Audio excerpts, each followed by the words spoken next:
अहम खबर आपको देंगे। डीआई खान की तहसील कराची में दरख्तों की कटाई जारी है। सरकारी अराजी पर लगे सैकड़ों दरख्तों को काट दिया गया है, जबकि केपी में दरख्तों की कटाई पर मुकम्मल पाबंदी आयद है। जाहिर शाह शराजी में ज्वाइन कर रहे हैं, उनसे बात करेंगे। जाहिर, पाबंदी के बावजूद ये इकदाम, क्या इस पर कार्रवाई होगी फिर?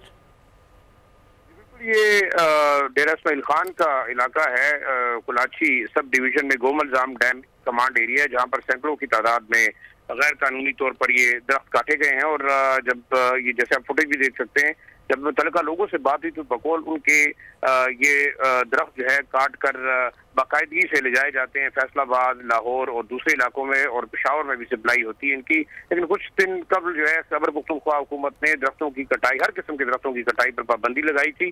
उसकी वजह ये थी कि शुमाली इलाकाजात के अंदर खासतौर पर हजारा और चतराल में दरख्तों की बेतरतीब कटाई से जंगलात बिल्कुल तबाह होकर रह गए थे। उसके बाद हुकूमत ने पाबंदी लगाई, लेकिन अब हम ये देख रहे हैं कि डेरा इस्माइल खान और सदर्न डिस्ट्रिक्ट में भी खासतौर पर कबायली इलाकों, शुमाली और जनूबी वज़ीरिस्तान में भी इस किस्म की कार्रवाइयाँ जारी हैं। और टिम्बर माफिया मकामी जो महकमा जंगलात के अफसरान हैं, उनके साथ मिली भगत से सैकड़ों की तादाद में दरख्तों की कटाई करके उन्हें स्मगल कर रहे हैं। अहले इलाका ने ये मुतालबा भी किया है, क्योंकि इतने बड़े ट्रक और इतनी बड़ी सप्लाई जो है वो बगैर महकमा जंगलात और जो मकामी इंतजामिया है उनकी इजाजत के बगैर नहीं हो सकती। लिहाजा खैबर पख्तूनख्वा के वज़ीर आला से मुतालबा किया गया है कि टिम्बर माफिया और इन स्मगलरों के खिलाफ कार्रवाई की जाए। ठीक है जाहिर शाह, अपडेट करने के लिए आपका बेहद शुक्रिया। सब्सक्राइब करें और बेल दबाएं ताकि कोई खबर रह न जाए।